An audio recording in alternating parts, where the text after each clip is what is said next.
tu veux parler de quoi? Je vais te poser la question. Alors, pourquoi c'était important d'être ici pour toi aujourd'hui? Ben, pour parler de l'écologisme.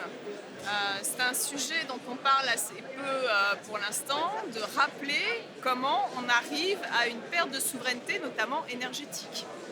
Donc le CO2 est le prétexte à justifier notamment des énergies intermittentes.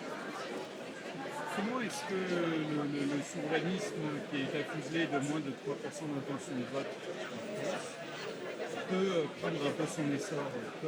Est-ce que tu as des pistes? Est-ce que c'est par ce genre de manifestation? Ben, oui, alors peut-être qu'il y a un problème sur la définition du mot souverainisme. Peut-être que les gens ne savent pas ce que c'est le souverainisme du peuple en réalité, parce que c'est bien de ça que l'on parle. Pour moi, tout homme politique devrait être souverainiste. Tout homme politique français devrait être souverainiste pour son pays. La question, ceux qui ne sont pas souverainistes, en fait, ne défendent pas leur pays proprement dit.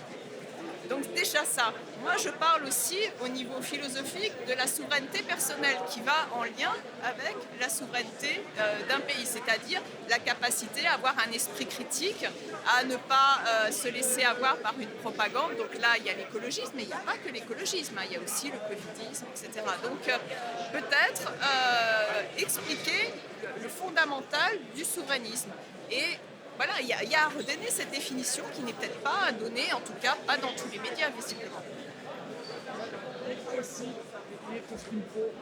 Bon, ça va,